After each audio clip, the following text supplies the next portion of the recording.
Freelancing is great. You have no boss, you can take holidays whenever you want, your income is essentially uncapped, and you have the freedom to work with all sorts of different studios on interesting projects. But it's not necessarily for everybody. It can be a bit of a tricky thing to get into, especially because freelancers tend to gatekeep a little bit of this information because essentially they don't really want more competition. Information on how to start freelancing is not really shared around much, and a lot of people are put off by the fact that it feels like an unsecure path to take. But I would argue actually it provides more security in some ways than a permanent job. So getting into freelance is a little bit complicated and shrouded in mystery, and there seems to be a lot of mistakes that people make. So today I'm going to be sharing with you the 5 fatal freelance mistakes that I see the most often. I've organised these 5 freelance mistakes in order of importance, so make sure you stick around to the end to see the most important aspects of freelancing successfully. Mistake number 1 is not owning your brand. The problem with not owning your brand is that outside of the job, you're basically invisible. There's no showreel updates, no LinkedIn posts, nobody really knows what you're working on. And the issue that this causes is it doesn't help start building up your reputation. What owning your brand and having an online presence will do for you is to create opportunities when you're not even really looking for them. So it kind of becomes a self-perpetuating machine. Ideally, after every project that you take on as a freelancer, you should be updating your LinkedIn to reflect that. You should add the position that you were in whatever company, adding media links if you've got them, and a description of what you did, so that recruiters and people outside of the job that you're working in can understand what you've been up to recently. You should also be trying to post on LinkedIn anything you find interesting or relevant to what you do, and engaging in discussions on things that you also find interesting. And all this engaging in the community will help build your visibility so people have seen your name around. The mistake that a lot of people make is that they just expect the jobs to come to them as soon as they go freelance, and that's not really how it works. People aren't going to be knocking on your door trying to present you opportunities if they've never heard your name. And after some time, you'll find that you've built a reputation for yourself, and then the work kind of ends up finding you through your reputation. But in the early stages, visibility is the most important thing because you don't quite have that reputation yet. So you need some way of getting your name out there, and following those steps is probably the best way to do it. At this point, I want to acknowledge that a few of you keen-eyed viewers might have noticed that I've got something that looks like foil on my windows. That's because it is foil. It's currently summer in the UK and we're having our 2 weeks of summer basically, and I'm sat in a conservatory and it gets about 150 degrees in here, and so I thought of an ingenious idea of putting foil on the windows to reflect the sun's rays. And it works too. But it does also make me look like I'm some mad conspiracy theorist who's worried about aliens attacking him. That's not the case at all. They couldn't attack me if they tried anyway because I've got this. Oh no, he's activated his anti-mind reading device. Damn it! He's foiled our plans again! Putting foil on your windows doesn't stop aliens from reading your mind. This, on the other hand, works every time. The second mistake that you see all the time is that people act like the same employee everywhere they go. You have to start shifting your mindset from the same employee to more of a consultant. So what does that mean? It means that different studios have different needs and demands. So one studio might be more than happy for you to just get the work done silently, whereas another might really benefit from you having more creative input in the process. And the only way to figure that out is by starting there and understanding their needs, really. This is where shifting to maybe more of a consultant mindset might help you perform better. So let's say you start work at a studio that has everything under control and they're just looking for somebody to help them get the work done, then it's perfectly fine to just do that. Agree along with everything the supervisor wants doing and get it done, make sure they're happy. At the same time, I've been to a lot of studios that are still figuring out the creative process, and I'm a creative person. So I help them come up with ideas and solutions to creative issues, and we work more collaboratively to achieve the end result, rather than them just dictating what they want from me and me just doing it. And I found that in the right circumstances, on the right projects, this kind of work is really appreciated and it helps to build your credibility and respect with that company. At the same time, not everybody wants this. Sometimes you have a supervisor or a client who knows exactly what they want, and you suggesting stuff is going to take away from that and, if anything, cause problems. So in those circumstances, I don't go and try things out. I simply do what they need of me so we can get the project done and keep everybody happy. So in one scenario, it's fine to just nod your head, agree, yep, sure, I'll do the work, go off and do it. And in another, it's appreciated when you come to the table with ideas and solutions and help them get out of the problem that they're having. Granted, this one is a little bit harder to navigate because it requires you to sense what the client or the studio might need and try and fill those needs. But after some time, you do get used to it and it does help boost your career. Look at this guy, giving away free advice on YouTube. What an idiot. Doesn't he know he's putting himself out of work? This brings us on to the third common mistake, which is that a lot of people don't adjust their day rates. Your day rate should be based on a lot of different things, your experience mainly, but also your value, your leverage, the scarcity of the work that you're providing, the location that you live. So there's not a set day rate for everybody, but you should also be a little bit flexible when it does come to your day rate. When you're trying to figure out what your day rate is, there's a lot of things you need to take into consideration. Number one, which country do you live in? If you're unsure about which country you live in, consult Google Maps. That's so patronizing. And then have a look online and see what do freelancers in your area with your experience charge. If you don't know how to do that, there's normally a bunch of local resources and guide prices for things.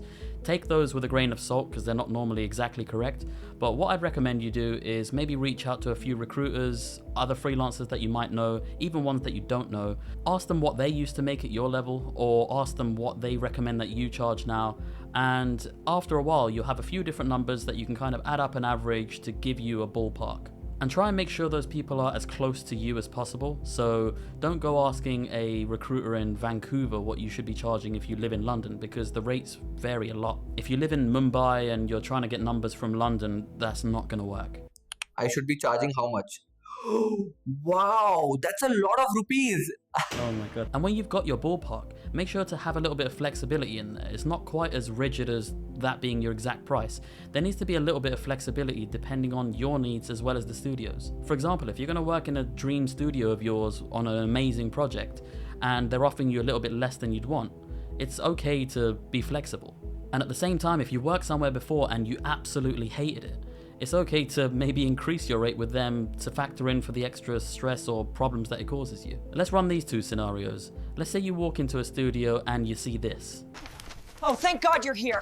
We have so much work to do, it's chaos. You're okay with working overtime 25 hours a day, right? And then you walk into a different studio and you're greeted with this. Welcome to Studio X. As it's your first day, feel free to take some time to learn our systems. There's coffee and pastries in the kitchen. Help yourself.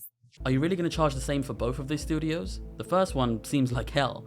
There's overtime, there's stress, the project just looks completely mismanaged, and you're not going to have a lot of fun doing that. And the second place seems super chill, much more pleasant, seems like they've got everything organized, they seem confident about what they're doing. I'd much rather work there. So chances are, if it was up to me and there was a choice between these two, if I had to pick, I'm going to charge the first people more, and ideally the second people a little bit less, because the amount of work, the amount of stress, the amount of burnout that I'm going to go through at the first place is not going to be worth it. And then you can put yourself in a bit of a win-win situation, right? Because if that first place wants you and they're going to pay more, at least then you have the consolation prize of making a bunch of money. And if the second place wants you, but their budget is maybe a bit less than what you'd normally charge, at least you're going to have a way better time working there, get a new client, and build new experiences working somewhere that seems fun. What you don't want to do is just have no flexibility whatsoever and just tell people a set price regardless of the project. You need to take a few things into consideration. Maybe a really nice studio is offering you a long contract and a terrible one's offering you a really short one. Well, you should consider those two options too, because if the long one's going to pay you a little bit less, in the long run, you're going to earn a lot more with them and have a bit more security in somewhere you enjoy. So why not be flexible? This leads me on to the fourth mistake, which is just saying yes to every project. The problem is, through fear of losing work, you kind of feel like you should say yes to everything that gets offered to you. And if you do that, you could end up in a bad situation where you end up burning out. And that would be really bad for your career, because then you just lose all this motivation and potentially lose a lot of time working because you need time to recover from a really difficult project. Say for example that hellish studio that we spoke about earlier comes to you with this offer. Thanks for helping finish that project. Oh no, we have another project. You want to stick around? Feel free to exercise your right as a freelancer to turn down a job. You've got that freedom, why not use it? And the fifth and final mistake that a lot of people make is not building a network of studios that they work with. The problem might be that if you rely on one or two studios, they're not going to have enough work for you. And what happens if one of those studios, God forbid, closes down, or your connection there moves to a different studio and you've basically just lost your opportunity? If a small handful of studios are giving you almost all of your work, then you're at risk of this happening to you. Freelancing in VFX or any industry really is a bit of a revolving door type job, where you're in, you help on one thing and you're out again. So they're only bringing you in for their needs, and if their needs change, then you're kind of in a position where you're screwed. So it's important to try where possible to have a network of studios, maybe 5 or 6 at least, that offer you repeat work, so that you can just kind of bounce around them, going from studio A to B, back to A, then to C, then back to A. But if you've only got A and B, then if A and B both run out of work, then so do you. So how do you build your network? Well, if you've got a constant flow of work from a particular studio, and you've got a solid base with them, when a new studio offers you work, if the timing's right, it's potentially worth taking that job to start a new relationship with them too, so that you could then have a plan B in case that first one runs out of work. And then if you build a good reputation with them, you can kind of do the same and then go to a new studio, sticking with the main core of studios that you know, but also every now and then branch out and try and add a few more in there. And when your time is occupied by a number of studios, then you know you're in a pretty good place, because surely one of them is going to have work for you. And once you've got a bigger network of studios that are offering you repeat work, then you'll basically be busy all the time. And if you don't, then at least you've built up a lot of reputation with those studios, and they might have contacts that you can get work through. Another important thing to do if you want to continue that relationship with them is try and make sure you have a decent relationship with the people at the studio, even the recruiters, the HR people, everybody that you can, so that when these people move around, they know you, they know how you work, they know of your reputation, and they can bring you in to the new studio that they work at. This has personally happened to me a lot of times. So I'll get to know people at one studio, and then maybe 1 or 2 of them will branch off and go somewhere else, and then I'll go to that studio because of the relationship I have with them. I've worked with them before, they know how I work, they know who I am, so it's easier to bring me in. And once you've done enough sort of spreading out, you'll have this huge network of companies that you can work for, and you'll basically never be out of a job, hopefully. But if you're just relying on 1 or 2 studios that you know and you haven't branched out, then you're putting yourself at risk. So try and remember, if you only have 1 or 2 clients, you don't really have a freelance career. You have basically a long-term contract job. And I'd say that that is probably the single most important point out of all these 5 points, is build that network and you'll never be out of work. And then if you can do everything else too, you should have a pretty successful freelance career.